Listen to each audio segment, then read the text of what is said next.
जय हिंद, जय महाकाल। दोस्तों कैसे हैं आप सभी लोग। मैं विश्वजीत सिंह सभी का स्वागत करता हूं आपके अपने चैनल वो wifi study live state exam पे।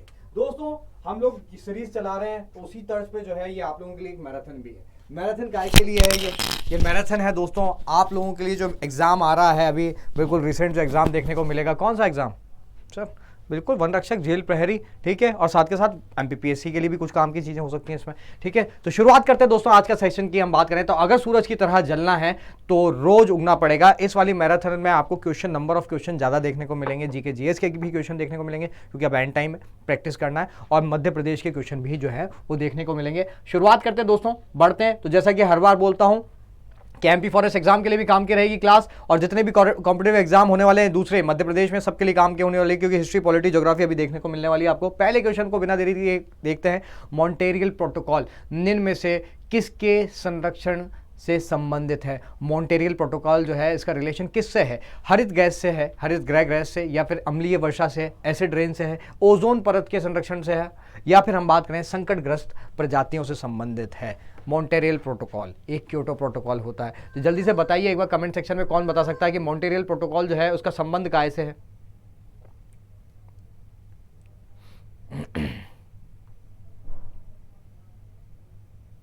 मॉन्टेरियल प्रोटोकॉल का संबंध काय से है और क्योटो का? ऐसा मत करो यार।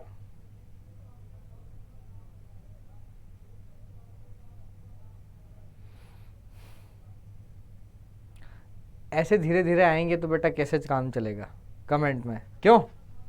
चलिए खैर जो भी है, याद रखिएगा बेटा, मॉन्टेरियल प्रोटोकॉल जो है इसका संबंध काय से हो जाता है? आपके ओजोन के संरक्षण से संबंधित हो जाता है। आगे बात करें, निम्न में से विद्युत चुंबकीय है, कौन सा विद्युत चुंबकीय है? निकल है, कोबाल्ट है, क्रोमियम है, या फिर तांबा है? विद्युत चुंबकीय पूछा जा रहा है, निकल, कोबाल्ट, क्रोमियम या तांबा, ठीक है। सॉरी विद्युत चुंबकीय नहीं है, ऊपर नहीं लिखा है यहाँ, नॉन इलेक्ट्रॉनिक है। नॉन इलेक्ट्रॉनिक निम्न में से कौन सा है? निकल, कोबाल्ट, क्रोमियम या फिर कॉपर। कॉपर की बात करें, निकल की बात करें, सबके सब होते हैं। कोबाल्ट की बात करें, ये भी होता है, क्रोमियम नहीं होता, ठीक है। निम्न में से लक्षद्वीप समूह का सबसे बड़ा द्वीप कौन सा है? बड़ा आसान सा प्रश्न है कि लक्षद्वीप ग्रुप ऑफ आइलैंड्स में जाओगे तो सबसे बड़ा आइलैंड जो है आपका वो कौन सा देखने को मिलेगा? यहाँ पे कवारती दे रखा है, सॉरी अक्ति दे रखा है, यहाँ पे अमनदीप दे रखा है, या मिनिकॉय दे रखा है। आप लोगों में से कौन बताना चाहेगा? जल्दी से कमेंट सेक्शन में आंसर आना चाहिए आपका।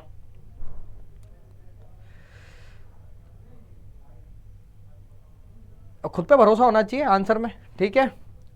चलिए लेट आते हैं कमेंट, एक तो कुछ लोगों के आते हैं जो, चलो कोई दिक्कत नहीं। तो याद रखना बेटा, अगर पूछा जा रहा है यहाँ पे लक्षद्वीप का सबसे बड़ा आइलैंड कौन सा है ग्रुप ऑफ आइलैंड में, लक्षद्वीप में मिनिकॉय होता है सबसे बड़ा, ठीक है। मिनिकॉय जो है सबसे बड़ा यहाँ पे आइलैंड है। आगे बात करते हैं, मध्य प्रदेश के इंदौर में स्थित गांधी हॉल का मूल नाम क्या है ना? King Edward hall, town hall, prince of Wales hall, या फिर हम बात करें एम्परर एडवर्ड टावर, या फिर इनमें से कोई नहीं। गांधी हॉल का नाम निम्नलिखित में से क्या है, क्या होना चाहिए? तो सीधी सी बात है, हमारा जो मध्य प्रदेश का गांधी हॉल है उसे कहते हैं हम वेल्स हॉल कहते हैं, प्रिंस ऑफ वेल्स हॉल कहा जाता है इसे, ठीक है। तो इसका आंसर हो जाएगा प्रिंस ऑफ वेल्स हॉल। आगे बात करें, गुर्जरा लघु शिलालेख जिसमें अशोक का नाम का उल्लेख है, मध्य प्रदेश के किस जिले से संबंधित है? गुर्जरा शिलालेख की बात करें हम तो वो कहां पे मिलता है? दतिया, विदिशा, खंडवा और ग्वालियर दे रखा है। तो सीधी सी बात है बेटा, गुर्जरा अभिलेख कहां पे हो जाएगा संबंधित, किस क्षेत्र से संबंधित हो जाएगा? ये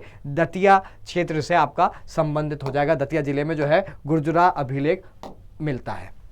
आगे बात करें, भारतीय चावल अनुसंधान केंद्र कहां पर स्थित है? India's rice research centre is located in Hyderabad, Telangana, ठीक है, या फिर कोलकाता, पश्चिम बंगाल, या फिर मुंबई, महाराष्ट्र, या फिर कानपुर और उत्तर प्रदेश। भारत का पूछा जा रहा है, राइस रिसर्च सेंटर निम्नलिखित में से कहां पे स्थित है? तो ये तो बड़ा आसान सा क्वेश्चन है, सब लोग बता देंगे। राइस रिसर्च सेंटर की बात आती है तो बेटा एक तो तेलंगाना वाला जो एरिया है, हैदराबाद, तेलंगाना, ठीक है, यहाँ पे जो है राइस रिसर्च सेंटर जो है भारत का वो लोकेटेड है। तो किसी को हैदराबाद भी अगर याद होगा तो वैसे लगा दोगे, हैदराबाद और तेलंगाना में जो है राइस रिसर्च सेंटर लोकेटेड है। आगे बात करें,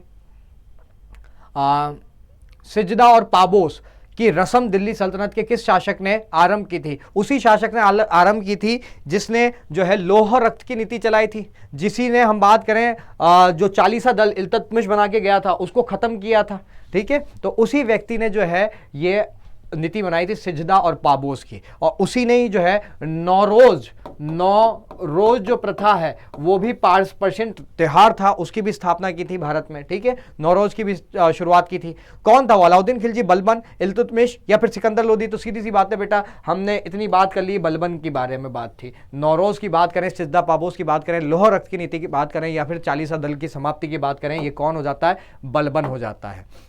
आगे बात करते हैं, आगे देखिए, ऑलिव रेडली प्रजाति के कछुए प्रजनन एवं नेस्टिंग जिसे कहते हैं, हम बात करें अंडा देने के लिए यहाँ पे आते हैं, के लिए जो है ज्यादातर भारत के किस समुद्री संरक्षित क्षेत्र में प्रवास करते हैं? किस क्षेत्र में ऑलिव रेडली नाम की जो प्रजाति है वो भारत में आती है यहाँ पे अंडे देने के लिए? ऑलिव रेडली हो गया, या फिर एक कछुए की प्रजाति है लेदर बैक, ठीक है, ये सब यहाँ पे भारत में आते हैं अंडे देने के लिए। तो महात्मा गांधी समुद्री राष्ट्रीय उद्यान पे, ठीक है। फिर हम यहाँ दे रखा है गिरनाथा मराइन वाइल्ड लाइफ सेंचुरी में, गाहिर नाथ समुद्री वन्य जीव अभ्यारण्य में। फिर दे रखा है आपका मालावन मराइन वाइल्ड लाइफ सेंचुरी में, या फिर इनमें से कोई नहीं। तो ये तो बड़ा इतना फेमस रहा था। वैसे आप लोगों में से कोई, बहुत से लोग बता देंगे। कोई बताने का इच्छुक है तो जल्दी बताओ कमेंट सेक्शन में, देखें कि कौन बताता है। ठीक है, क्योंकि यहाँ पे तो भाई बिल्कुल ऐसे स्लो आते हैं ना। उड़ीसा का तट, गंजम कोस्ट, हम बात करें उड़ीसा के कोस्ट की बात करें, सॉरी गंजम कोस्ट, ठीक है, उड़ीसा के कोस्ट की बात करें तो उड़ीसा के कोस्ट पे जो है हमें गाहिर माता जो है मराइन वाइल्ड लाइफ सेंचुरी मिलती है, और यहीं पे जो है अंडे देने के लिए आपके ऑलिव रेडली प्रजाति के टर्टल्स भारत में आते हैं। भारत के नियंत्रक एवं महालेखा परीक्षक क्या कार्यकाल है? कितना कार्यकाल होता है?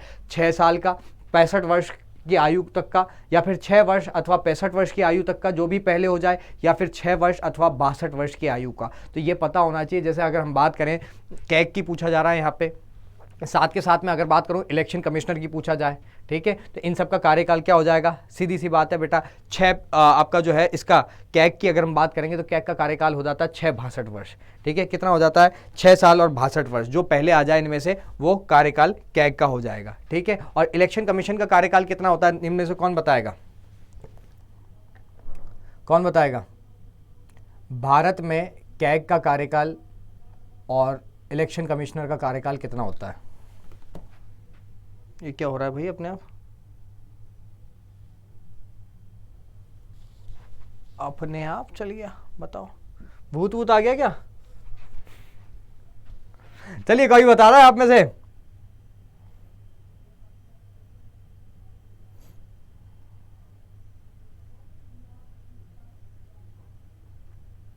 जल्दी यार, आंसर आना चाहिए यार। इतना टाइम क्यों लग रहा है?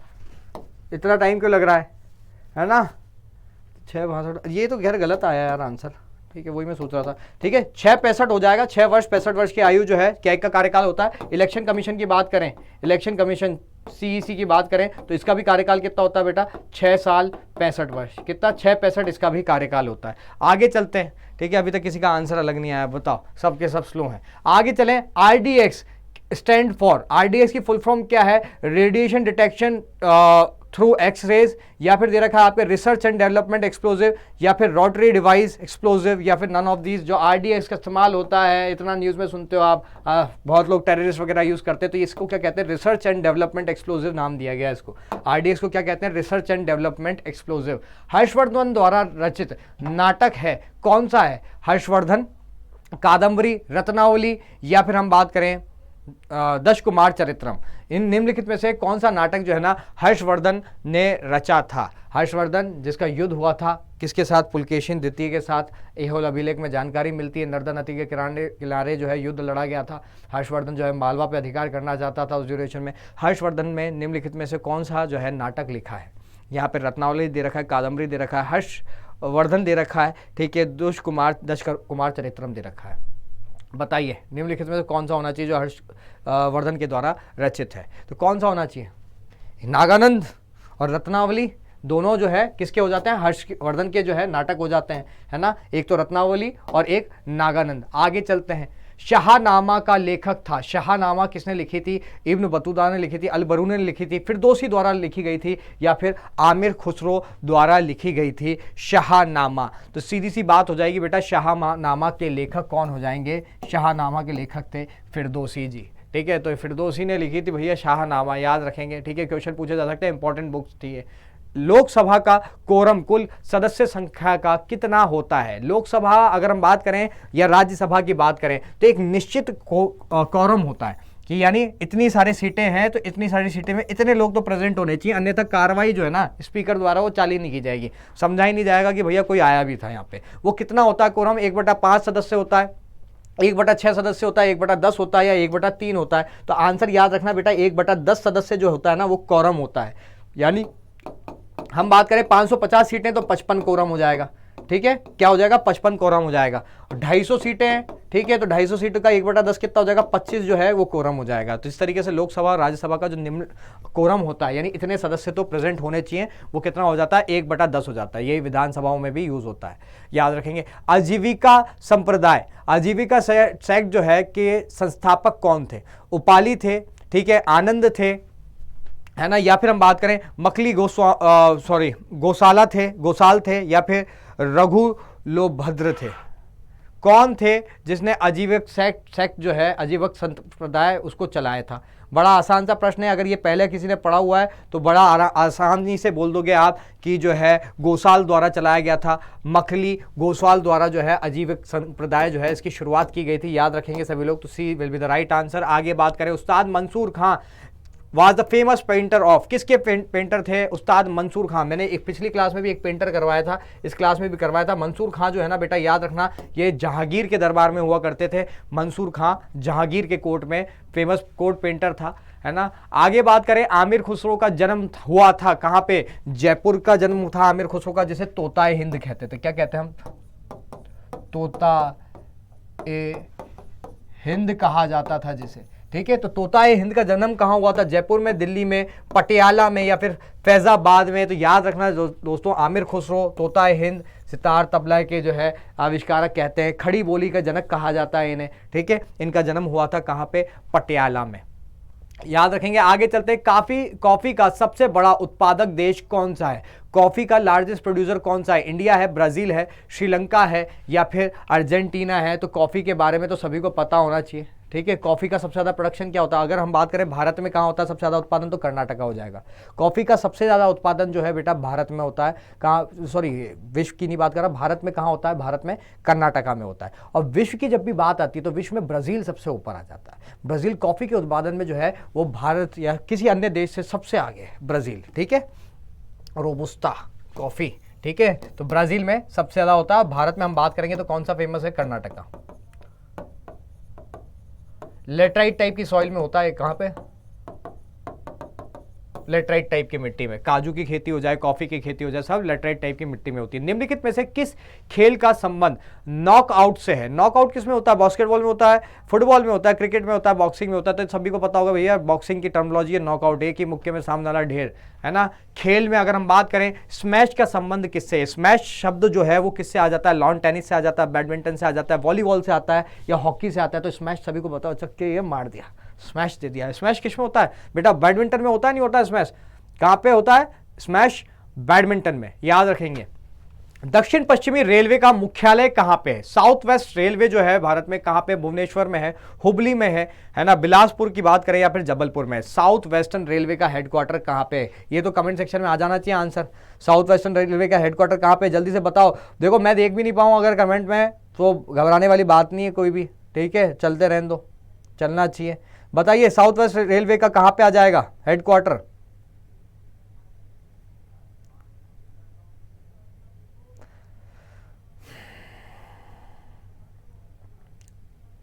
Headquarter of south western railway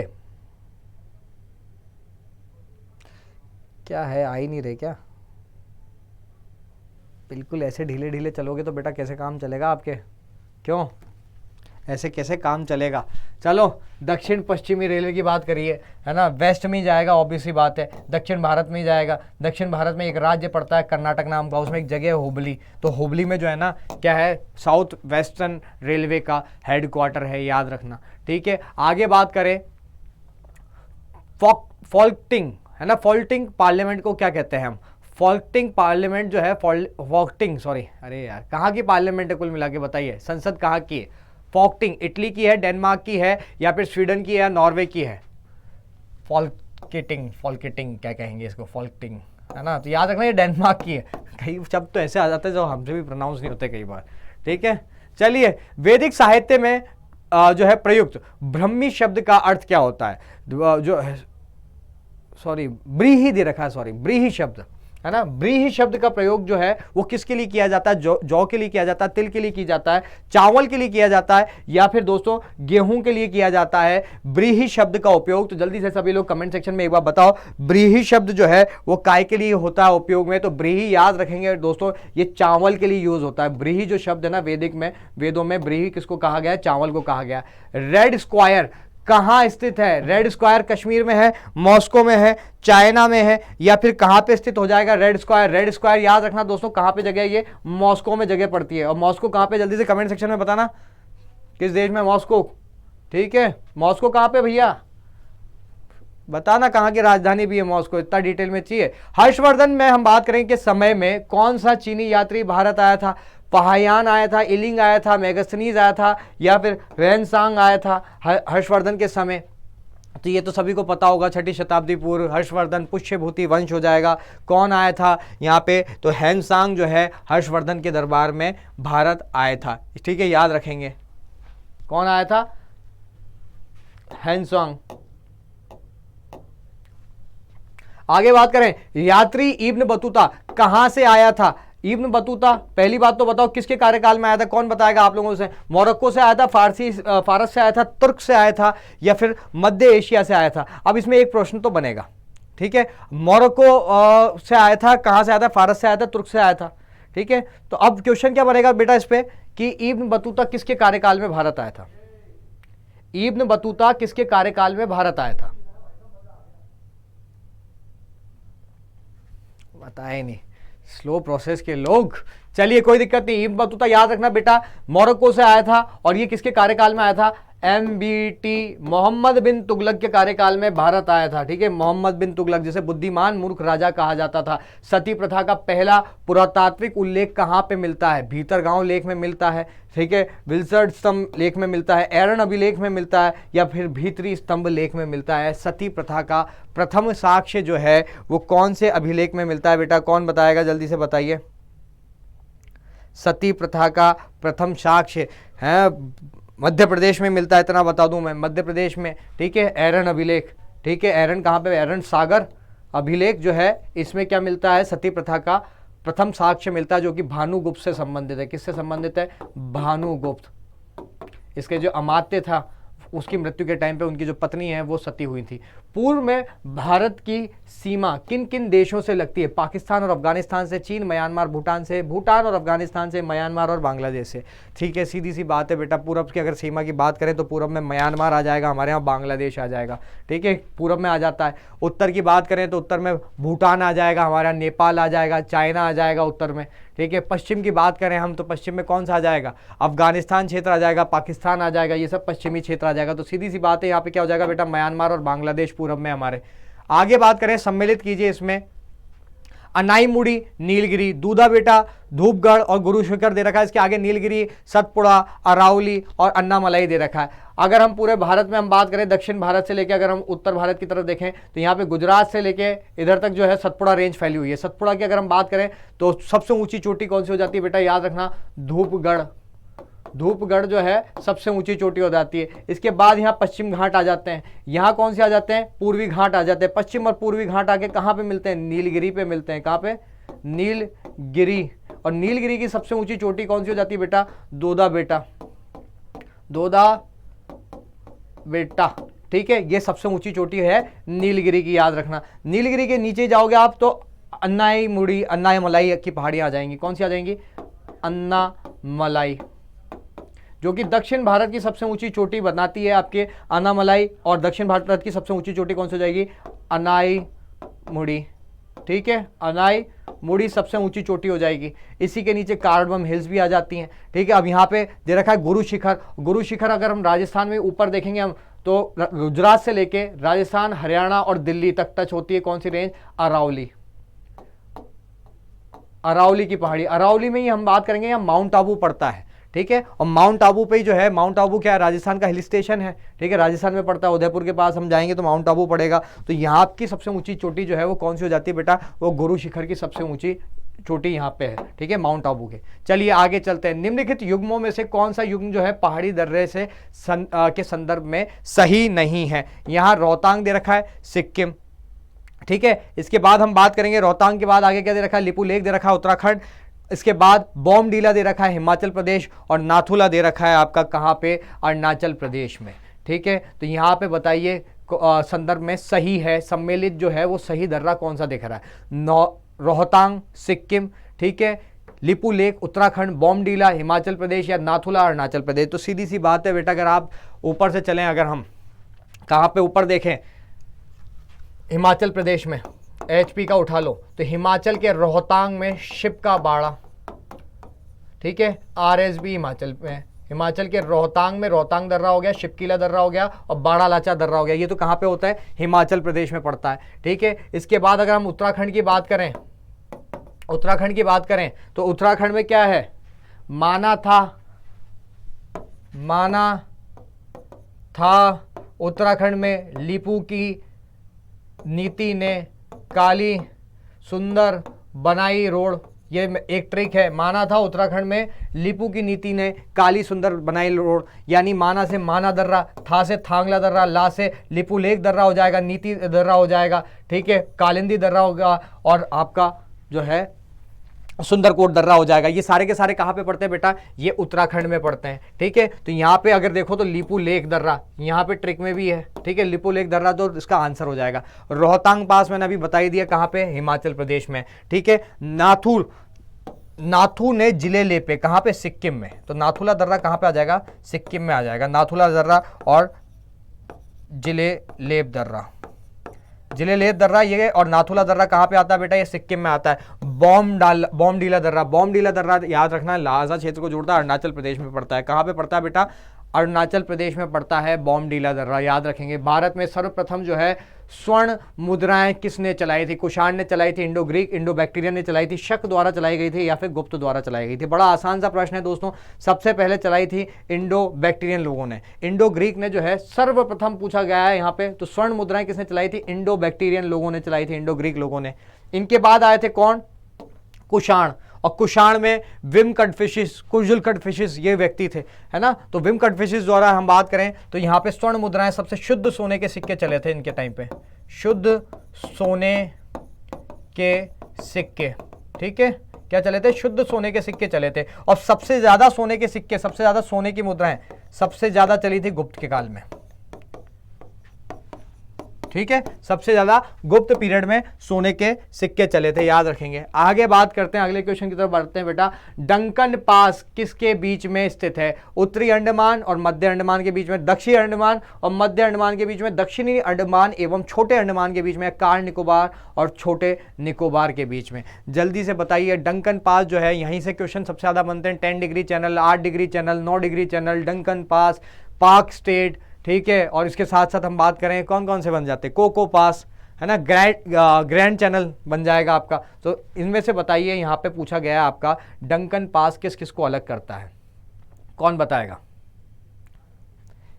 Duncan pass किसको अलग करता है।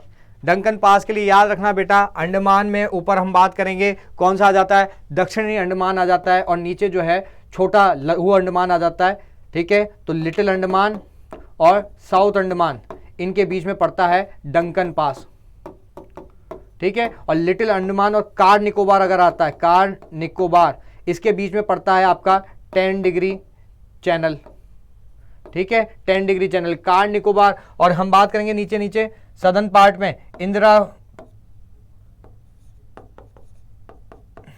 इंदिरा पॉइंट, ग्रेट निकोबार पे जो पड़ता है, वहां से लेके इंडोनेशिया के बीच में अगर हम बात करेंगे तो यहां पे कौन सा पड़ेगा, ग्रैंड पास पड़ेगा, ग्रैंड पास।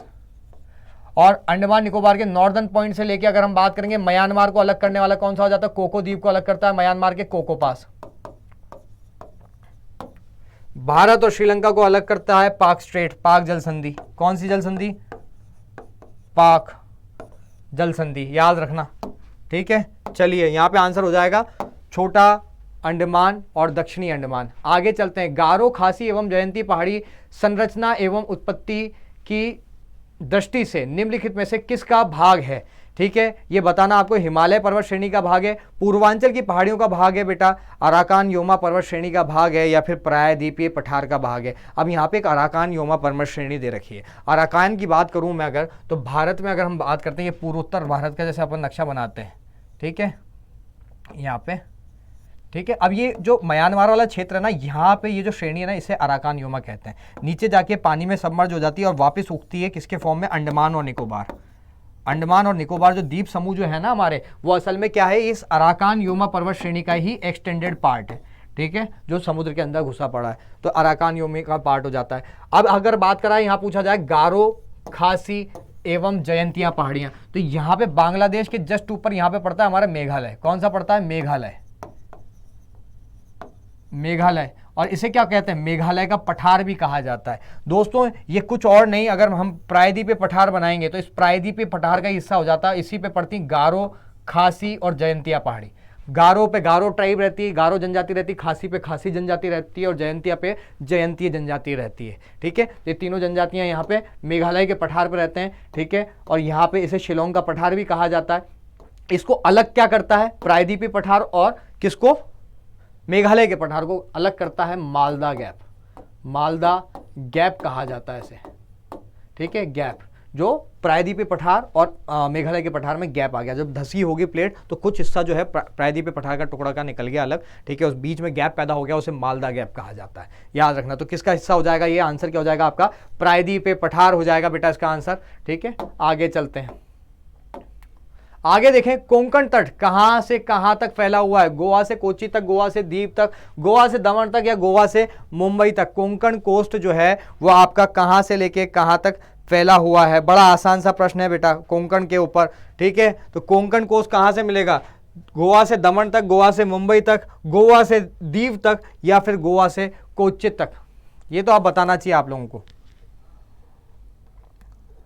कोंकण तट कहां से कहां तक फैला हुआ है?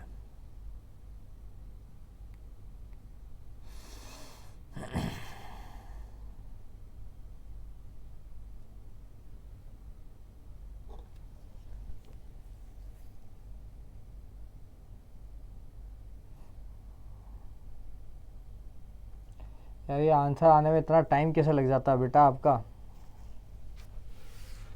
दमन और दीव। दमन, दमन कहाँ पे आपका? महाराष्ट्र वाला क्षेत्र, ठीक है, वहाँ से गोवा तक जाओगे आप, दमन से लेके गोवा तक तो कोंकण का तट पड़ता है वो, ठीक है।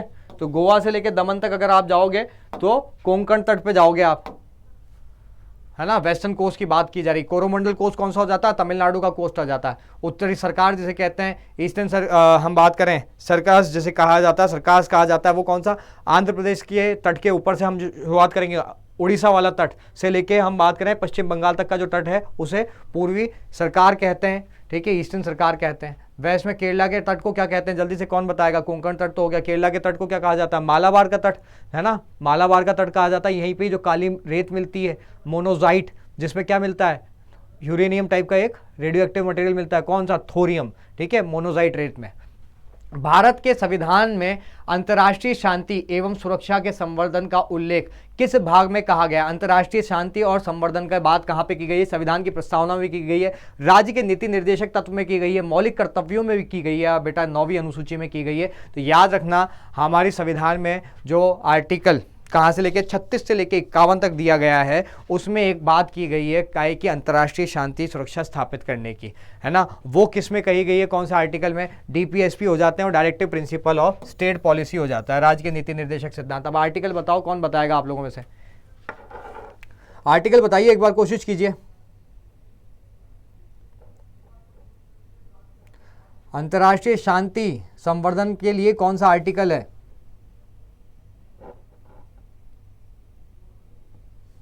यार इतना इजी आर्टिकल है बेटा, 51 लास्ट आर्टिकल हो जाता है। राज्य के नीति निर्देशक तत्व के लिए कौन सा आर्टिकल हो जाएगा? 51वां आर्टिकल हो जाएगा, याद रखेंगे, ठीक है, 51वां आर्टिकल। निम्नलिखित में से किस याचिका के अधीन किसी कर्मचारी को ऐसी कार्रवाई करने से रोका जाता है जिसके लिए सरकारी तौर पर वह हकदार नहीं है? Under which of the following rate an employ is जो है restrained from taking action to which he is not officially entitled? परमादेश, अधिकार पक्षा, उत्प्रेषण या बंदी प्रतीक्षीकरण। यहां पे समझना, किसी अधीन किसी कर्मचारी को ऐसी कार्रवाई करने से रोका जाता है जिसके लिए वो सरकारी तौर पे हकदार नहीं है। अगर हम बात करें, सीधी सी बात, आर्टिकल 32 की बात की गई है, हैबियस कॉर्पस दिया गया है यहाँ पे पहली रेट। हैबियस कॉर्पस को बंदी प्रत्यक्षीकरण कहते हैं। ये किस लिए यूज होती है? जब किसी को 24 घंटे के भीतर अदालत में नहीं पहुंचाया जाता, तो न्यायपालिका से लेके जुडिशरी टू किसको दी जाती है? एग्जीक्यूटिव को ट्रांसफर होती है, कार्यपालिका को। ठीक है, ये तो बंदी के लिए होती है। ठीक है, फिर दे रखा उत्प्रेषण। उत्प्रेषण क्या होती है? रिट होती है उत्प्रेषण, जो न्यायपालिका से न्यायपालिका को जाती है। ठीक है, पहली तो देखना आप कौन कौन सी हो जाएगी आपकी रिट की। इंग्लिश में थोड़ा सा गलत दे रखा है तो इसमें मत देखना आप। ठीक है, बंदी प्रत्यक्षीकरण, habeas corpus, mandamus, quo warranto, ठीक है, सर्चुचरी और प्रोहिबिशन, है ना। सर्चुचरी की हम बात करें, उत्प्रेषण की बात करें तो ये न्यायपालिका से न्यायपालिका को जाती है किस कार्रवाई के लिए? कि ऊपर और अधिक जानकारी दो, ऊपर भेज दो। ठीक है, और प्रोहिबिशन किस लिए दी जाती है? रोक लगाने के लिए, कि इसको प्रोहिबिट कर रहे हैं, अब इस पर कार्रवाई मत करो। ठीक है, अधिकार पक्षा यानी किस अधिकार से तुम बैठे हुए, और परमादेश यानी हम आदेश देते हैं कि तुम काम करो। ठीक है, अधिकार पक्षा तो कब होती है? जब वो अपने कार्य के लिए जिम्मेदार नहीं है, ठीक है, लेकिन उस कार्य को करने के लिए जा रहा है, तो किस अधिकार से तुम ये कार्य कर रहे हो, तो ये पूछा जाता है न्यायालय द्वारा। परमादेश यानी हम आदेश देते हैं कि तुम जिस कार्य के लिए बने हुए हो उस कार्य को पूरा करो। ठीक है, इन शॉर्ट अगर हम बात करेंगे तो परमादेश, अधिकार पक्षा, उत्प्रेषण या बंदी प्रत्यक्षीकरण, यहाँ पे रिट पूछी गई है। तो निम्न में से बताइए कौन सी रिट जो है वो लगेगी?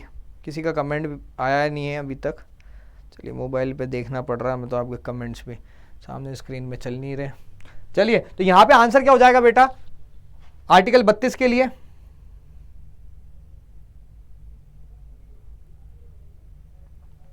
चलिए, अभी जस्ट अभी बताया ना आपको, मैंने पूरा समझा दिया। परमादेश किसके लिए? कि हम आदेश देते हैं काम करो। यहां पे पूछा गया है कि अधीन किसी कर्मचारी को ऐसी कार्रवाई करने से रोका जाता है जिसके लिए वो सरकारी तौर पे वो हकदार नहीं है, तो किस लिए जारी करेंगे? अधिकार पक्षा करेंगे ना, क्यों वारंटो। ठीक है, किस कारण से तुम ये कार्रवाई कर रहे हो, क्यों कर रहे हो ये कार्रवाई, जब तुम हो ही नहीं इसके हकदार। ठीक है, आगे बात करें, धार्मिक स्वतंत्रता का अधिकार किस अनुच्छेद के द्वारा दिया गया है? धार्मिक स्वतंत्रता की बात की जा रही है तो अगर हम मोटे मोटे आर्टिकल देखें तो 14 से लेकर 18 तक तो समानता की बात होती है। किसकी बात होती है? समानता की बात होती है। 19 से लेकर 22 तक किसकी बात होती है बेटा? स्वतंत्रता की। ठीक है, अगर बात करें 23 आर्टिकल और 24 की बात करें तो इसमें क्या है? शोषण से रक्षा की बात हो रही है। किससे? शोषण से सुरक्षा। ठीक है, इसके बाद हम बात करें 25 से लेके 28 तक की बात करूं तो ये बेटा धर्म से संबंधित हो जाता है। ठीक है, धर्म के रक्षा से संबंधित हो जाता है। और 29 और 30 की बात करें तो अल्पसंख्यकों के लिए है। ठीक है, तो यहाँ पे आर्टिकल कौन सा हो जाएगा? 25 हो जाएगा। यहाँ पे सीधी बात, आगे बात करते हैं। अगला क्वेश्चन क्या पूछ रहा है? संवैधानिक उपचारों के अधिकार किन परिस्थितियों में जो है निलंबित हो जाते हैं? किस परिस्थिति में निलंबित हो जाएंगे? आपातकाल की स्थिति की घोषणा के दौरान, सेना सदस्यों के संबंध में, या जब सैनिक विधि लागू हो जाए तब, या उपयुक्त सभी परिस्थितियों में। तो सीधी सी बात है बेटा, यहां पे क्या कहा गया है? किन कंडीशन में जो है कम हो जाएंगे आपके संवैधानिक उपचार के अधिकार। ठीक है, उपचार के अधिकार दिया गया है, किस परिस्थिति में खत्म हो जाएंगे, है ना। यानी आर्टिकल 32 वाला जो अधिकार दिया गया है आपको, 5 तरह की रेटें दी गई हैं, वो किस परिस्थिति में जो है वो चलना बंद हो जाएगी। यहां पे याद रखना बेटा, उपचार का अधिकार, आपात स्थिति के दौरान फंडामेंटल राइट तो कम हो जाएंगे लेकिन उपचार का अधिकार नहीं, है ना। यहाँ पे सैन्य संबंध सदस्यों के संबंध में, या फिर जब सैन्य विधि लागू हो, मार्शल लॉ लागू हो। मार्शल लॉ किस आर्टिकल में दे रखा है? आर्टिकल 34 में मार्शल लॉ की बात की जाती है, या उपयुक्त सभी परिस्थितियों में। तो यहाँ पे क्या हो जाएगा बेटा? पूछा गया है संवैधानिक उपचार, यानी आर्टिकल 32 की बात की जा रही है केवल। तो आर्टिकल 32 कब इस चीज में सैन्य सदस्यों के संबंध में जो है वो खत्म हो जाता है। आर्टिकल 32 यानी सेना के सदस्य वहां जाके ये नहीं बोल सकते कि मुझे जो है हमारे मौलिक अधिकार नहीं मिल रहे तो हमें मौलिक अधिकार दो। नहीं, रॉ हो गई, हमारे जो सीक्रेट एजेंसीज हो गई जो वर्क कर रही हैं, वो अपने मौलिक अधिकार की चिंता नहीं करते, ना आर्मी वाले चिंता करते। ब्रेव लोग हैं, फोड़ने निकल जाते हैं। ठीक है, उनको मतलब नहीं है मौलिक अधिकार दो चाहे नहीं दो, हमें तो देशभक्ति के लिए जाना है और देश हमारे लिए प्रायोरिटी है। देश के लिए मर मिट जाएंगे, कुछ भी करेंगे हम। चावल किस क्षेत्र से की जो है सबसे महत्वपूर्ण फसल है? Rice is the important most important crop of which of the region, भूमध्य, स्टेपीज, मानसून या फिर भूमध्य सागरी मेडिटेरियन टाइप की, अच्छा दो आ गया, भूमध्य रेखा और भूमध्य सागरी, ठीक है। तो कहाँ की जो है चावल जो है महत्वपूर्ण फसल हो जाएगी, इक्वेटर की 0 डिग्री लाइन की हो जाएगी, स्टेपीज की हो जाएगी, रशिया वाला जो बेल्ट आ जाता है वहां पे, तो वहां तो सभी को पता है स्टेपीज टाइप के क्लाइमेट में कौन सी मिलती है, गेहूं, ठीक है। या फिर यहाँ पे दे रखा है मानसून, या फिर दे रखा है भूमध्य रेखीय मेडिटेरियन टाइप में। तो कहाँ पे हो जाएगा चावल इंपॉर्टेंट, तो सीधी सी बात है बेटा, चावल को क्या चाहिए रहता है, पानी चाहिए रहता है। और हम जितने भी हम क्षेत्र देखेंगे, ईस्टर्न एरिया, फिलीपींस वगैरह देख लो, सब जगह देख लो, मलेशिया देख लो, है ना, म्यांमार साइड देख लो, हमारे भारत में देख लो, पूर्वी क्षेत्र में देख लो, पानी की बहुतायत के कारण, यहाँ मानसून के कारण क्या हो जाता है, यहाँ पे मानसून आता है, यही ये क्लाइमेटिक कंडीशन है साउथ ईस्ट एशिया के फेमस मानसून, और मानसून यहीं आता है। तो मानसून के कारण क्या है बेटा, यहाँ पे चावल की खेती अत्यधिक होती है। तो C will be the right answer, monsoon type के क्लाइमेट में जो है चावल की खेती हो पाती है। कौन सा क्षेत्र जो है यहाँ पे देखो रसदार फल है, यहाँ पे नींबू की प्रजाति के लिए प्रसिद्ध है, कौन सा क्षेत्र प्रसिद्ध है, डेजर्ट मानसूनी क्षेत्र में होगा, या फिर टेम्परेट टाइप के ग्रासलैंड में होगा, या भूमध्य सागरीय टाइप में जो है, जैसे रसदार फल कौन से हो जाएंगे आपके, नींबू प्रजाति वाले, यानी सिट्रसी टाइप के जो फ्रूट्स है ना, वो किस टाइप के क्लाइमेट में जाते हैं। तो आप जब भी टेम्परेट रीजन में जाओगे, यहाँ पे लेकिन टेम्परेट ग्रासलैंड दे रखा है, लेकिन इससे अच्छा मामला है मेडिटेरियन। तो मेडिटेरियन जो एरिया है ना आपका, मेडिटेरियन भूमध्य सागर जो है हमारा, उसके जो बिल्कुल आसपास का क्षेत्र है, मेडिटेरियन टाइप का क्लाइमेट है, जहाँ पे हम बात करें टर्की वगैरह, ये सारे देश वहाँ पे मौजूद हैं, इटली, है ना, हम टर्की, ये सारे देशों के में ना इस टाइप के फ्रूट्स, जो जूसी फ्रूट्स, सिट्रसी फ्रूट्स जो है ना, ये यहाँ पे इनकी स्पीशीज पैदा होती हैं। तो सबसे बेस्ट जो है क्लाइमेट कौन सा हो जाएगा, भूमध्य सागरीय क्लाइमेट हो जाएगा। 1905 ईस्वी में लंदन स्थित इंडियन होम रूल सोसाइटी की स्थापना किसने की थी, लंदन में स्थित इंडियन होम रूल सोसाइटी 1905 में, ठीक है। पहली बात तो याद रखना, इंडियन होम रूल सोसाइटी कहां पे स्थापित की गई थी, तो कंफ्यूज मत होना, लंदन में स्थापित की गई थी। कब की गई थी, 1905 में।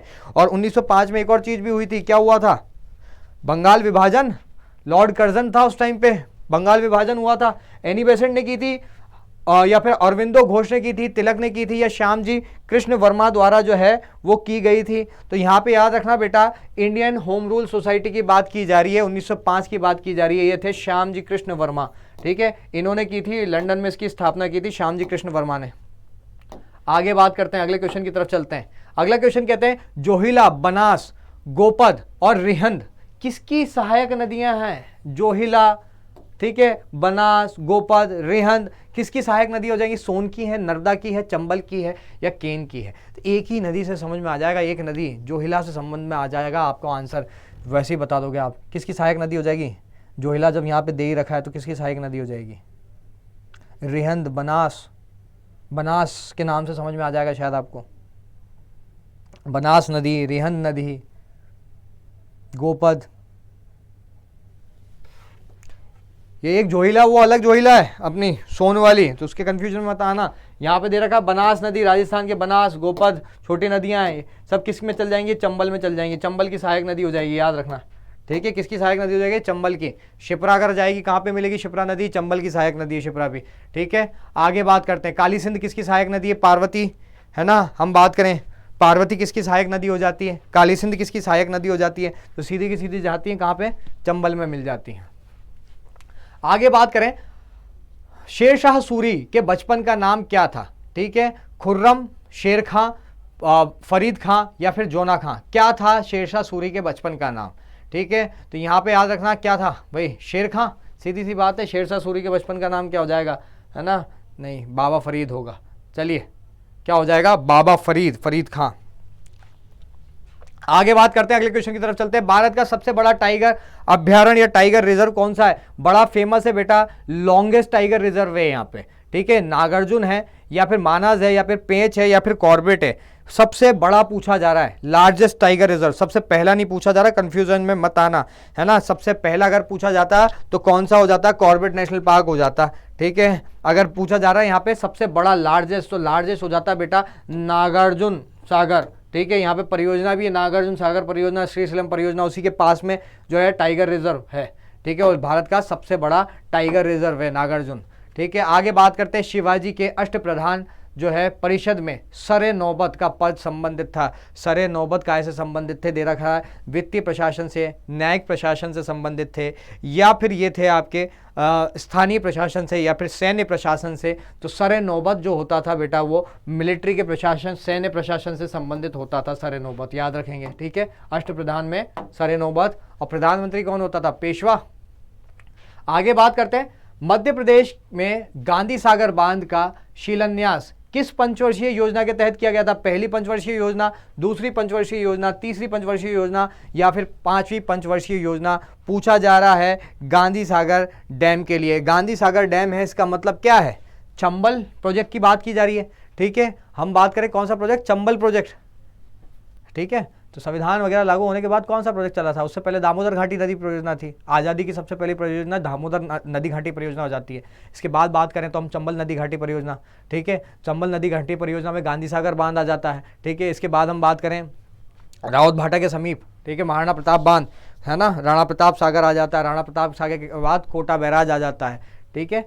आगे बात करें तो किस पंचवर्षीय योजना के तहत था? तो पहली पंचवर्षीय योजना के तहत था। बेटा कमेंट सेक्शन में जल्दी से बताना ईयर क्या था चंबल का, जल्दी से कमेंट सेक्शन में बताओ चंबल का ईयर क्या था। बहुत इजी सा क्वेश्चन है, बेसिक क्वेश्चन है बेटा, ये याद होना चाहिए, है ना। संगम सभाएं किस राजवंश के निर्देश में संपन्न हुई थी? पल्लव, चोल, चेर, या फिर पांड्य? चोल, चेर, पांड्य, ये सब क्या है? दक्षिण भारत में। अगर हम सुदूर में चल जाएं वहां था। इनको हराने वाला पहुंचा था कौन? चोल, चेर, पांड्यों को भी हराया था। किसने हराया था? गुप्त शासक ने, समुद्रगुप्त ने, ठीक है। भारत का नेपोलियन अगर हम जैसे बात करें उसने। तो यहाँ पे पूछा गया आपको इनमें से किसके समय जो है संगम सभाएं संपन्न हुई थी। अब संगम जो सभाएं हैं वो काय से संबंधित थी यार? संगम सभाएं संबंधित थी आपकी जो कवि वगैरह थे उस टाइम के, है ना, उनसे संबंधित थी। तो ये किसके समय हुई थी बेटा? पांड्य राजाओं के समय जो है संपन्न हुई थी। किनके समय संपन्न हुई थी? पांड्य राजाओं के समय, याद रखना। इसी से जानकारी मिलती है हमें चोल, चेर, पांड्यों की, ठीक है। मध्य प्रदेश मानव अधिकार आयोग का गठन जो है वो कब हुआ था? बड़ा आसान सा प्रश्न है, ठीक है। 13 सितंबर 1995 को, 12 सितंबर 1994 को, 14 दिसंबर 1993 को, या फिर 13 नवंबर 1996 को मध्य प्रदेश मानव अधिकार संरक्षण अधिनियम जो है आयोग है, इसका गठन कब हुआ था? तो याद रखना बेटा 13 सितंबर 1995 को जो है इसका क्या किया गया था? ये कमीशन बना था मध्य प्रदेश का। मंजिल उन्हीं को मिलती है जिनके सपनों में जान होती है, पंख से कुछ नहीं होता, हौसलों में उड़ान होती है, ठीक है। हौसलों से ही जो है उड़ान होती है। पंख, सोचो कि चिड़िया को भी पंख दिए थे, हम भी उड़ जाते, उससे कुछ नहीं होता। हौसले मजबूत होने चाहिए आपके, उसी से सब कुछ होता है। अब एमपी जीके के जो है क्वेश्चन शुरू होने वाले हैं हमारे। चलिए थोड़ा सा अब हम भी सांस लें, 2 मिनट के लिए पानी पी लें, फिर एमपी जीके के क्वेश्चन सॉल्व करते हैं।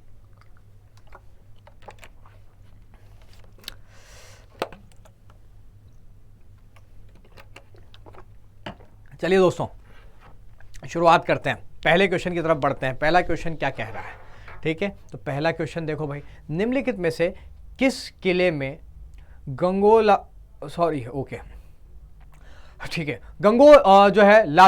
ताल अवस्थित है? गंगोला ताल जो है गोहद के किले में है, अटेर का जो किला है उसमें है, या फिर ग्वालियर का किला है, या फिर हम बात करें कन्हैरगढ़ का किला है जहां पे गंगोला ताल स्थित है। तो गंगोला ताल के लिए बताना है बेटा कहां पे जो है गंगोला ताल स्थित है, बताएंगे जल्दी से।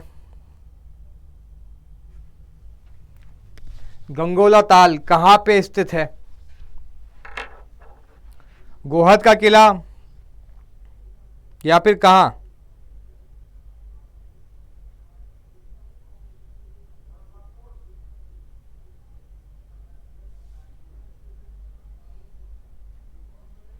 जल्दी से बताइए कहां पे होगा गंगोला ताल? गंगोला ताल मध्य प्रदेश के क्वेश्चन चालू हो गए हैं। सीधी सी बात है बेटा, ग्वालियर के किले में पानी भरने के लिए जो है इस्तेमाल किया जाने वाला पुराना किला है, वो जो है स्रोत है। यहाँ पे हम बात करें मध्य प्रदेश के किले के रत्न कहे जाने वाले ग्वालियर के किले में जो है पानी का महत्वपूर्ण स्रोत गंगोला ताल है। इसका निर्माण कन्नौज के शासक यशोवर्मन के पुत्र, ठीक है, आम द्वारा 765 ईस्वी से 838 ईस्वी के मध्य करवाया गया था, ठीक है। आगे बात करें तो ग्वालियर के किले के उरवई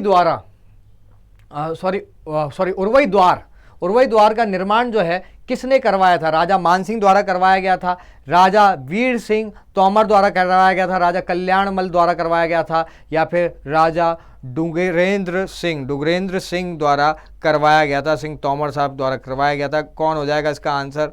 ठीक है, जल्दी से बताएंगे, है ना। तो ग्वालियर के राजा एक हुआ करते थे, यहाँ पे पूछा गया है उरवई द्वार। उरवई द्वार तो ग्वालियर के एक राजा थे, डुगरेंद्र सिंह तोमर। ठीक है, डुगरेंद्र सिंह तोमर, इन्होंने जो है ग्वालियर के किले में हम बात करें उरवई द्वार बनवाया था। तो ग्वालियर के किले का उरवई द्वार ग्वालियर के तोमर वंश के राजा, ठीक है, जो है डुगरेंद्र होगा, ये इंग्रेंद्र है ना, इनके द्वारा करवाया गया था।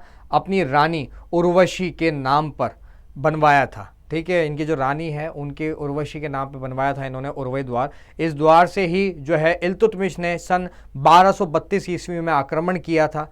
ठीक है, और विजय उपरांत एक रक्षा दीवार का निर्माण जो भी करवाया था यहाँ पे इल्तुतमिश ने। चलिए आगे बात करते हैं, मध्य प्रदेश के कौन सा स्थान पर जो है 80 खंबा बावड़ी स्थित है? 80 खंबा बावड़ी बेटा ग्वालियर में स्थित है, ओरछा में है, मेहर में है, या फिर नरवर के किले में हम बात करें नरवर में है 80 खंबा बावड़ी। तो जल्दी से बताएंगे 80 खंबा बावड़ी जो है वो कहां पे आ जाएगी?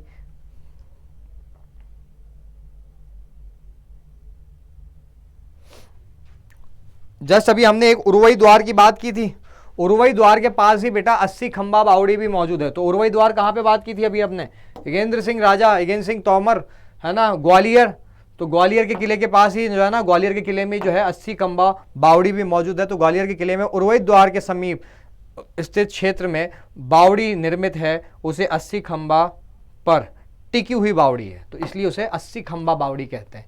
आगे बात करें, भिंड जिले में स्थित गोहद के किले का निर्माण किसने करवाया था? जाट शासक महासिंह ने, या फिर जाट शासक लोकेंद्र सिंह ने, या फिर जाट शासक सूरजमल ने, या फिर जाट शासक जो है पहाड़ सिंह द्वारा जो है करवाया गया था? पूछा जा रहा है आपसे, गोहद के किले का निर्माण निम्नलिखित में से किसने करवाया था? तो जो आपका महासिंह हो जाएगा जाट शासक, इनके द्वारा जो है करवाया गया था गोहद के किले का निर्माण, है ना। तो हम बात करें तो भिंड जिले में जो है बैसली नदी के किनारे स्थित गोहद के किले का निर्माण 16वीं शताब्दी में जाट शासक महासिंह ने द्वारा जो है करवाया गया था, गोहद के किले का निर्माण। आगे बात करते हैं, मध्य प्रदेश का वह किला जो हिंदू मुस्लिम एवं अफगानी शैली में निर्मित है। कौन सा किला है जो हिंदू मुस्लिम प्लस अफगानी शैली में निर्मित है? मांडू का किला दे रखा है, धार का किला दे रखा है, सिरगढ़ का किला दे रखा है, बुरहानपुर का किला दे रखा है। कौन से किले में दोनों ही शैली देखने को मिलती है आपको? हिंदू मुस्लिम शैली के साथ साथ जो है अफगानी शैली भी देखने को मिलती है। तो कौन सा किला हो जाएगा? जल्दी से बताया आपने को। धार का किला, मांडू का किला दे रखा है आपके लिए, हट जाते हैं हम, हट गए, ठीक है, या फिर असीरगढ़ का किला, या फिर बुरहानपुर का किला।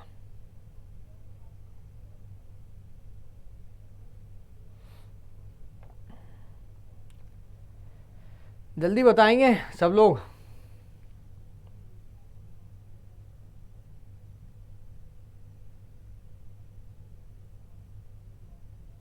बड़ा इजी है यार बेटा, यार धार का किला तुगलक शासकों के समय।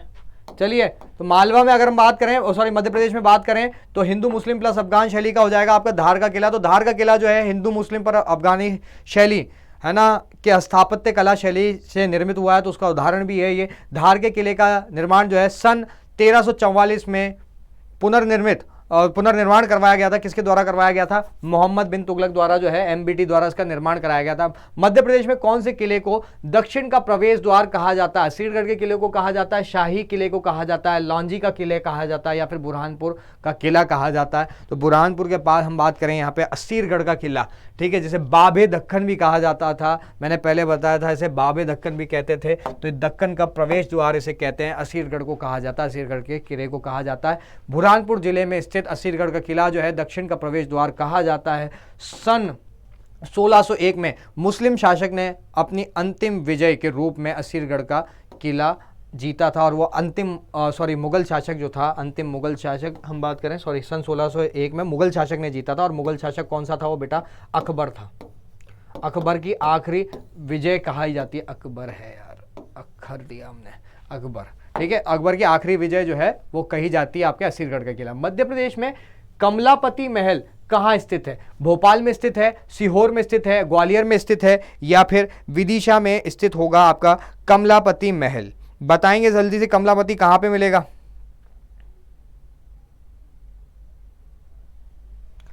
रानी कमलापति महल, कमेंट सेक्शन स्लो हो गए भैया।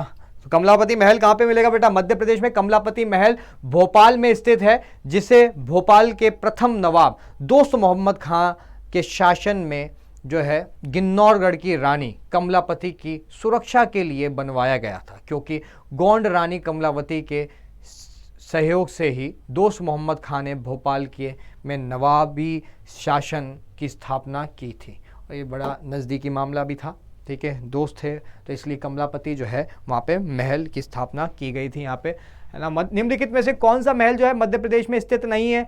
जहांगीर महल, शाहजहां महल, ताजमहल यार छोड़ो यार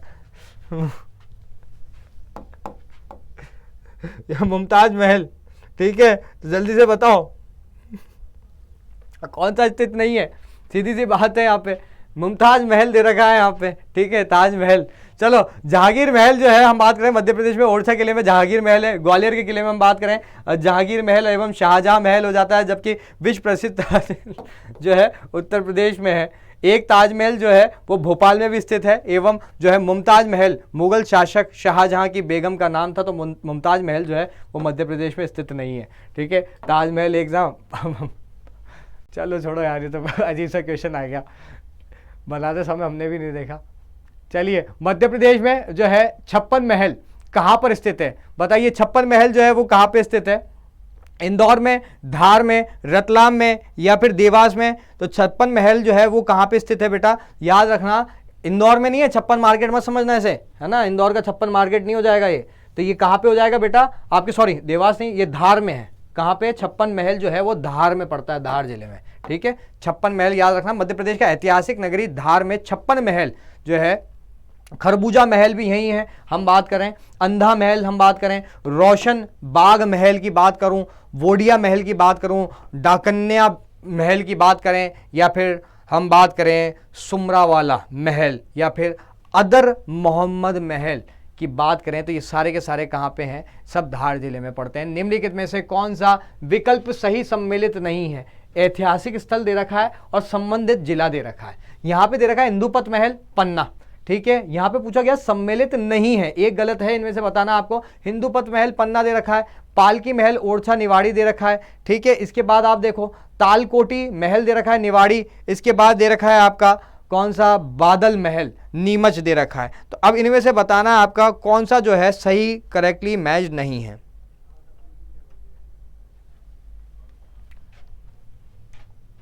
जल्दी बताएंगे कहाँ पे कौन सा जो है करेक्टली मैच नहीं है, सही सम्मिलित नहीं है। एक आध क्वेश्चन का तो तेजी से आंसर लगाया करो वहां से बेटा, क्यों? तालकोटी महल यहाँ पे गलत है बेटा, बाकी सारे सही हैं। तालकोटी कहाँ पे पड़ता है? तालकोटी महल पड़ेगा आपके कहाँ पे? टीकमगढ़ जिले में। कहाँ पे? टीकमगढ़ में, ठीक है। ओरछा निवाड़ी में हम बात करें तो पालकी महल आ जाएगा, हिंदुपत महल की बात करें तो पन्ना में आ जाएगा, और बादल महल की बात करें तो वो नीमच में आ जाएगा। आगे बात करते हैं निम्नलिखित में से कौन सा स्थल जो है मांडू में स्थित नहीं है, है ना। हम बात करें मुगीज मस्जिद, या फिर हम बात करें हुसैन शाह का मकबरा, बाज बहादुर का मकबरा, या फिर दरिया खान का मज़ार। जो पूछा जा रहा है कहाँ पे स्थित नहीं है, आपके जो मांडू है वहाँ पे स्थित नहीं है, ठीक है। तो जल्दी से बताइए कौन सा हो जाएगा? बाज बहादुर, हुसैन शाह, हाँ, मोगिस जो है मकबरा, या फिर दरिया खान। ये याद रखना बेटा, बाज बहादुर जो है यहाँ पे नॉट लोकेटेड पूछा जा रहा है यहाँ पे, इनमें से तो कौन सा लगाओगे?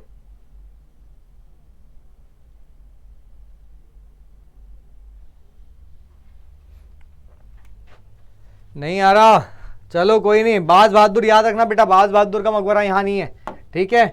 बाज बहादुर का मकबरा कहाँ पड़ता है? सारंगपुर जिले में, राजगढ़ में पड़ता है, ठीक है। मांडू के में हम बात करें मलिक मुगीज की मस्जिद मिल जाएगी आपको, हुसैन शाह का मकबरा मिल जाएगा मांडू में, याद रखना। हुसैन शाह कई बार प्रश्न में पूछा गया है, ठीक है, क्वेश्चन बना है, ठीक है। बाज बहादुर का मकबरा पूछा जाए तो सारंगपुर जिले में पड़ता है, सारंगपुर में पड़ता है। ये जिला कौन सा पड़ेगा आपका? राजगढ़ जिला पड़ेगा, ठीक है, राजगढ़ के सारंगपुर में पड़ता है। आगे चलते हैं, अगला क्वेश्चन देखते हैं। मांडू स्थित जहाज महल का निर्माण किसने करवाया था? महमूद खिलजी ने करवाया था, या फिर ग्यासुद्दीन खिलजी ने करवाया था, ठीक है, या फिर दे रखा हुसैन शाह ने करवाया था, या फिर बाज बहादुर ने करवाया था। पहली चीज़ तो ये क्लियर हो जाती है कि भैया ये आपका जो जहाज महल है ये कहाँ पे स्थित है, मांडू में स्थित है। पहला क्वेश्चन तो ये याद रखना, ठीक है। दूसरा क्वेश्चन, किसकी स्थापना किसने करवाई थी या इसका निर्माण किसने करवाया था, तो जल्दी से बताइए।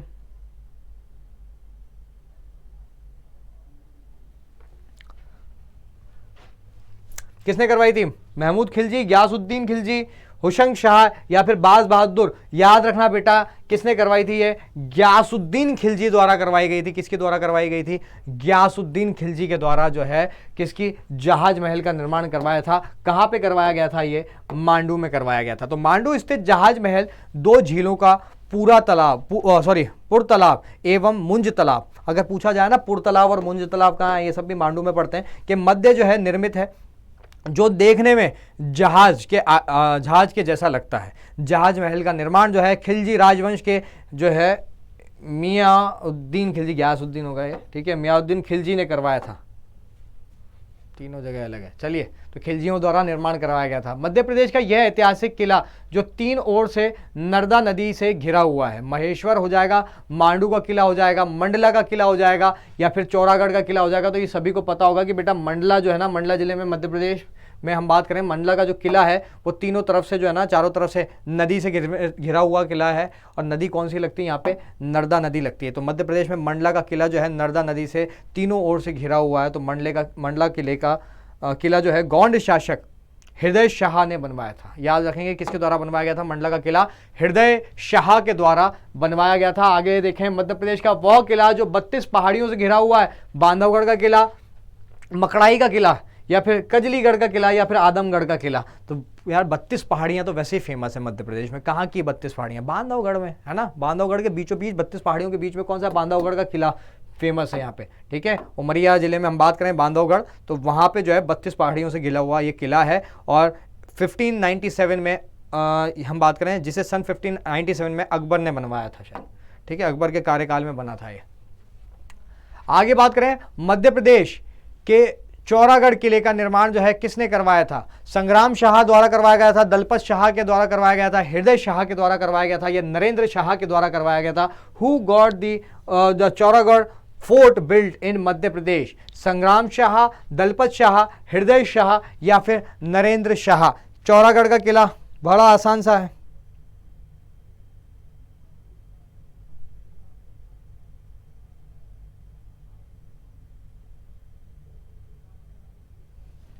जल्दी बताएंगे सभी लोग।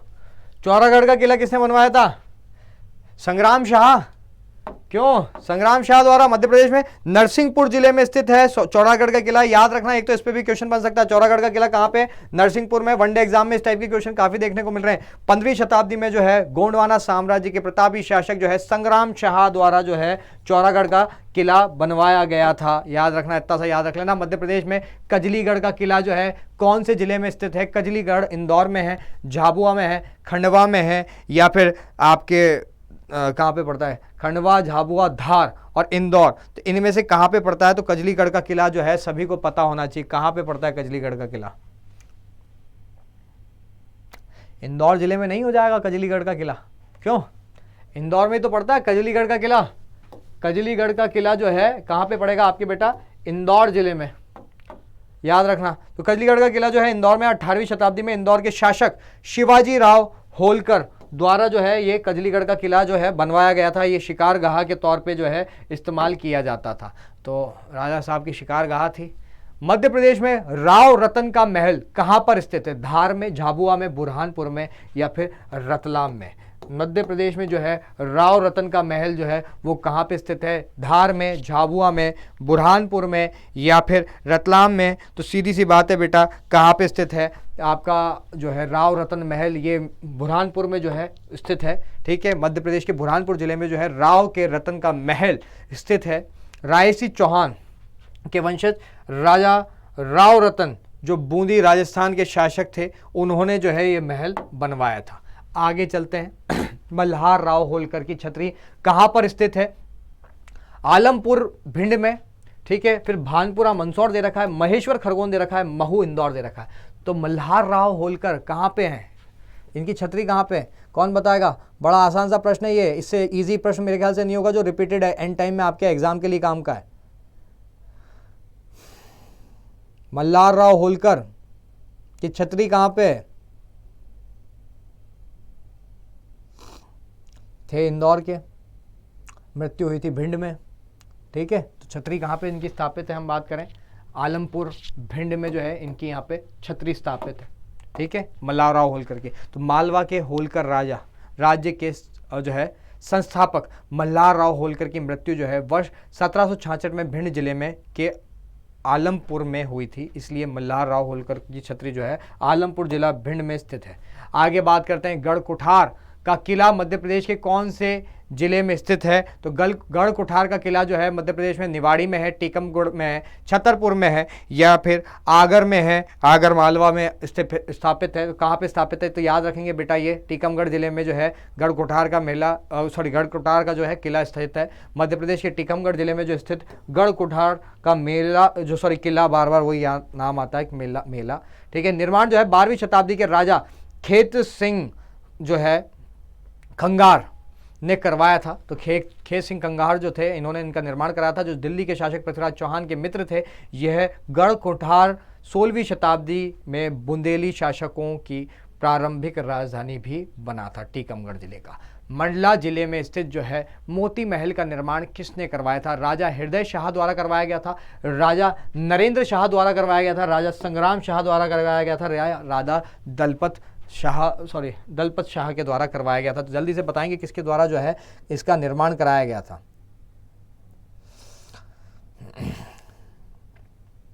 मोती महल मध्य प्रदेश के एग्जाम में बेटा इतनी बार पूछा गया है, मोती महल बहुत ही ज़्यादा बार पूछा गया है। मोती महल इसका निर्माण पूछा जा रहा है किसने करवाया था? तो मोती महल से एक ही नाम याद आता है बेटा, हृदय शाह। कौन सा याद आता है? हृदय शाह। तो मंडला जिले में जो है रामनगर में स्थित मोती महल का निर्माण जो है गोंड शासक हृदय शाह ने 2.5 दिन में करवाया था। यह मोती महल जो है रामनगर मंडला में काली पहाड़ी और अष्टफलक पहाड़ी पत्थरों से निर्मित है। काले पत्थर होगा वो, काले पत्थर तथा अष्टफलक पत्थरों से निर्मित है। मध्य प्रदेश के कौन से शहर में शिमला जो है कोठी स्थित है? शिमला कोठी भोपाल में स्थित है, जबलपुर में स्थित है, ग्वालियर में स्थित है या फिर इंदौर में स्थित है? कहाँ पे जो है शिमला कोठी स्थित है? अब ये ऑकवर्ड सी जगह ही होगी शिमला कोठी। ठीक है, अब शिमला कोठी याद रखना बेटा कहाँ पे स्थित है? ये शामला होगा, ये शिमला कोठी है ना, शामला पहाड़ी पे जो है शिमला कोठी स्थित है। शामला हिल्स सभी को पता है कहाँ पे पड़ती बेटा? भोपाल में पड़ती। तो मध्य प्रदेश के शहर में शामला पहाड़ी पे शिमला कोठी स्थित है। इसका निर्माण जो है 1913-17 में ओबेदुल्ला खां के ने जो है निवास हेतु करवाया था। यह शिमला कोठी ब्रिटिश कालीन स्थापत्य कला का उत्कृष्ट नमूना है। शिमला कोठी 2 भाग में निर्मित है। इसका पूर्वी भाग जो है शिमला कोठी एवं पश्चिमी भाग जो है सईद मंजिल के नाम से जाना जाता है। आगे बात करते हैं भिंड के किले का निर्माण किसने करवाया था? राजा गोपाल सिंह भदौरिया ने, राजा महासिंह जी ने, राजा बख्त सिंह जी ने या फिर महाजी सिंधिया ने? तो भिंड के किले के लिए पूछा जा रहा है, तो याद रखना गोपाल सिंह द्वारा जो है ये करवाया गया था, भदौरिया द्वारा निर्माण इसका करवाया गया था, गोपाल सिंह भदौरिया द्वारा। आगे बात करते हैं सबलगढ़ के किले की नींव किसने रखी थी? नवल सिंह जी ने या फिर सबला गुर्जर ने या फिर हम बात करें गोपी सिंह जी ने या फिर भगत सिंह जी ने? पूछा जा रहा है कहाँ का सबलगढ़, तो याद रखना सबला गुर्जर जो है मुरैना जिले में हम बात करें सबलगढ़ के किले की नींव जो है 18वीं शताब्दी में सबला गुर्जर द्वारा रखी गई थी। इसी किले का निर्माण जो है कार्य करौली के यदुवंशी राजा गोपी सिंह जी द्वारा करवाया गया था। नॉट इंपॉर्टेंट है इतना, वो उस पर कंसंट्रेट मत करना, लिख भी रहे हो आप नोट्स वगैरह जितने भी लोग बना रहे हैं उतना पेन कलम बचा के जिसे कहते हैं हम उतना ही लिखना, ठीक है, जितना काम का है, ठीक है। तो इससे आपके रिवीजन में काम में होगा। भाई एग्जाम निकालना है आपको, नंबर ऑफ क्वेश्चन आपके लिए इंपॉर्टेंट हो जाते हैं। तो नोट्स भी बना रहे हो ना, तो एक पेज में सीधा सीधा जो आ रहा है उसके सामने सिर्फ मेजर पॉइंट लिखते चलो। मध्य प्रदेश में हम बात करें शाहजहां महल कहाँ पे स्थित है? ग्वालियर में, ओरछा में, मांडू में या शाहजहाँपुर में? तो सीधी सी बात है, आप अगर गए होंगे कभी घूमने वहाँ पे तो आपको पता होगा कि शाहजहां महल वहाँ पे स्थित है। शाहजहां आया था, उसके लिए जो है इसकी स्थापना करवाई गई थी। तो बताइए शाहजहां महल जो है बेटा कहाँ पे स्थित है?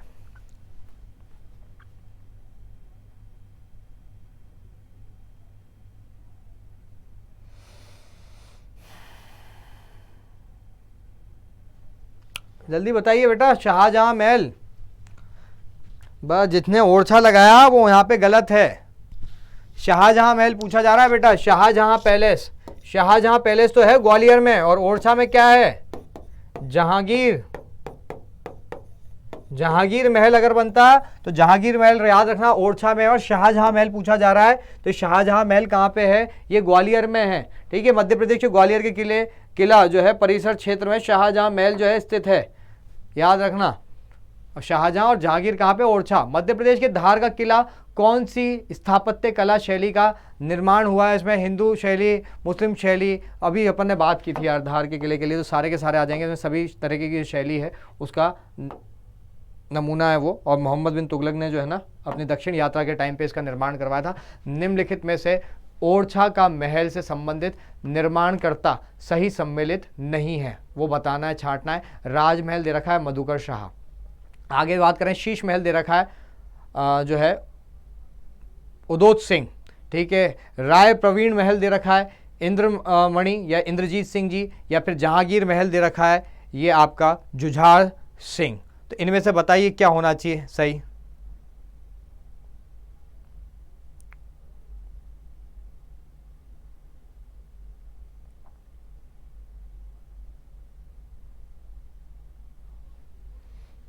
बताइए, जहांगीर महल, जुझार सिंह, क्या यहां पे गलत क्या है बेटा?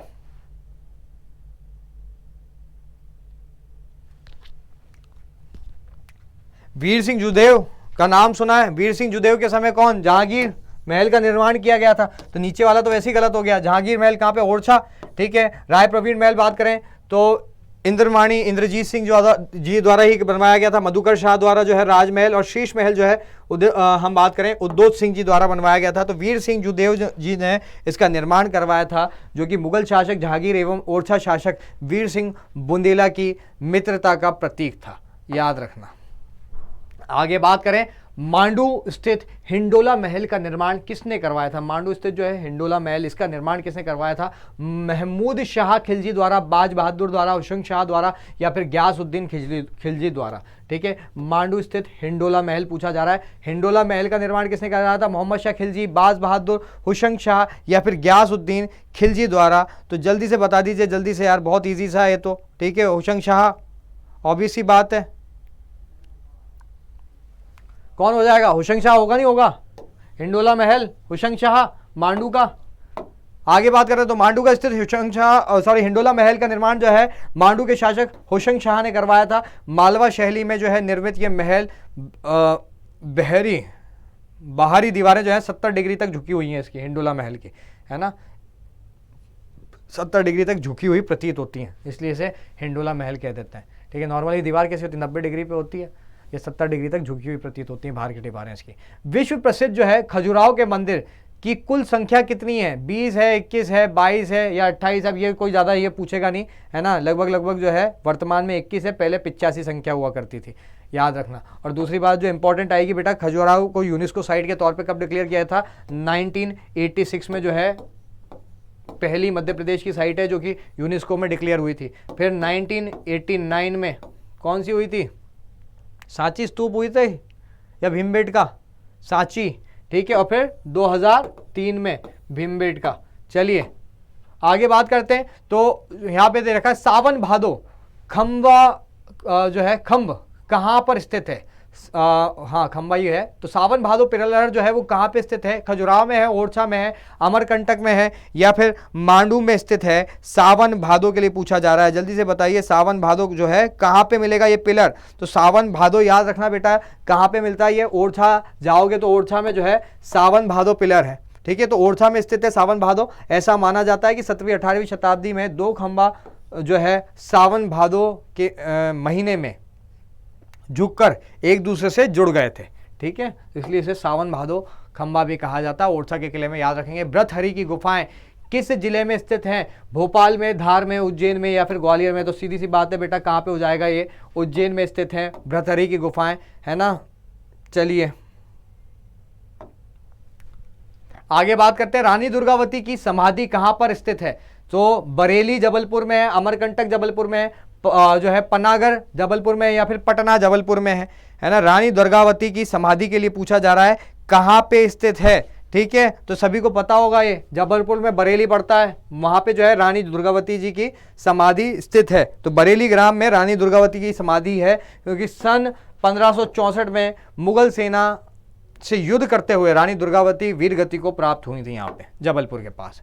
चलिए, मैदान से हारा हुआ इंसान तो फिर से जीत सकता है, लेकिन मन से हारा हुआ इंसान जो है वो नहीं जीत सकता, इसलिए मन से कभी नहीं हारना बेटा, मन से मत हारना कभी। महारानी जो है सांख्य राज सिंधिया की समाधि कहां पर स्थित है? ग्वालियर में, शिवपुरी में, शहडोल में या फिर अजयगढ़ में? 40 क्वेश्चन के लगभग जो है अभी अपन एमपी के करेंगे, ठीक है ना, तो इसलिए कहीं हिलना नहीं अभी अपने को। बताइए, महारानी जो है सांख्य देवी सिंधिया की जो है ये समाधि कहां पे है? अब ये तो वैसे ही बता दोगे, आपको थोड़ी बहुत भी जानकारी होगी। कहां पे सबसे ज्यादा छतरियां कहां पे बेटा? शिवपुरी में, तो शिवपुरी में हो जाएगी। याद रखना, सांख्य राज सिंधिया जो है ना, इनकी जो ग्वालियर घराने की जो सिंधिया घराने के मैक्सिमम समाधियां कहां पे? शिवपुरी जिले में स्थित है, ठीक है। तो शिवपुरी में सांख्य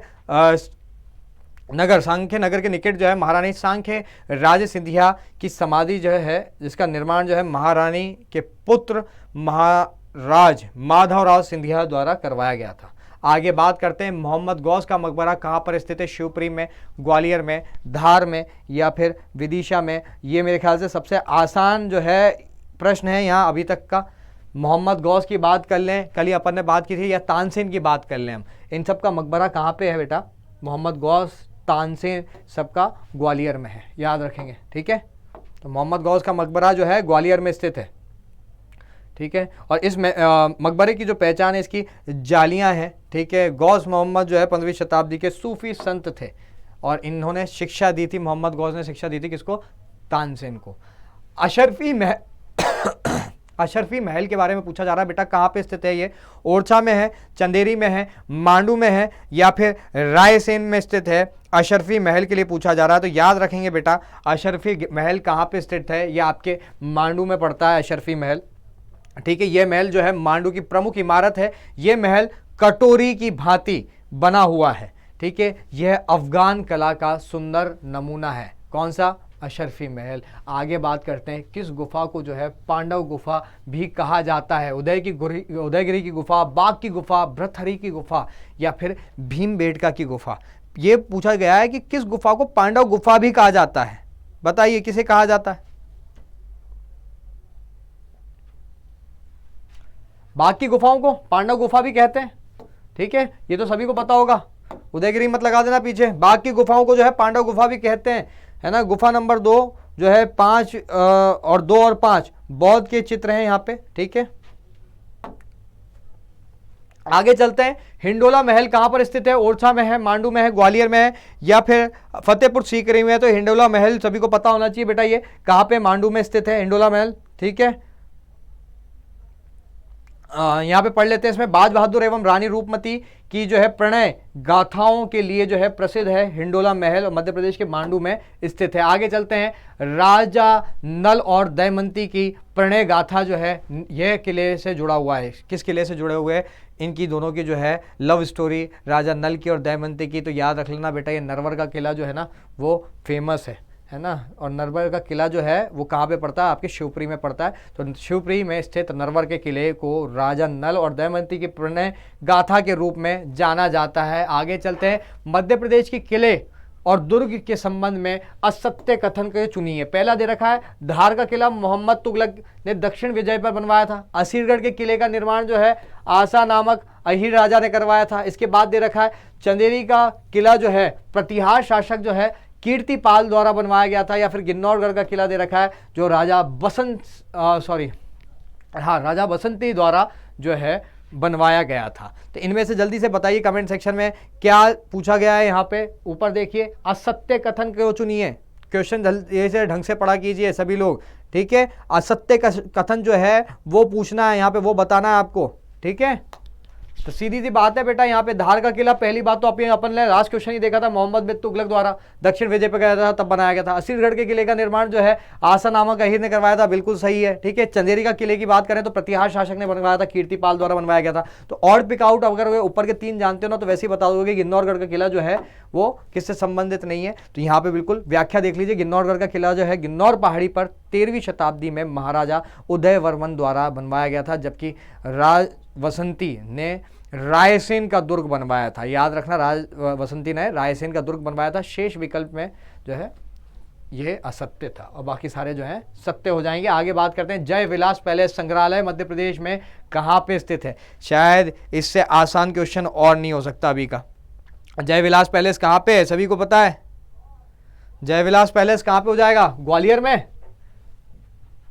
कमेंट फिर भी नहीं आया, बताओ इतने इजी क्वेश्चन के लिए। इसका निर्माण याद रखना किसने करवाया था बेटा? जीवाजी राव सिंधिया द्वारा बनवाया गया था ये, ठीक है। ये पाश्चात्य नमूना है, ठीक है, ओके छोड़िए, है ना। तो जय विलास पैलेस जो है जीवाजी राव का निवास महल भी था। आगे चलते हैं, सतखंडा महल कहाँ पर स्थित है? सतखंडा महल दतिया में स्थित है, चंदेरी में स्थित है, मांडू में स्थित है या फिर मंडला में स्थित है? आज का बेटा ये आखिरी क्वेश्चन रहेगा। सतखंडा महल जो है वो कहाँ पे स्थित है?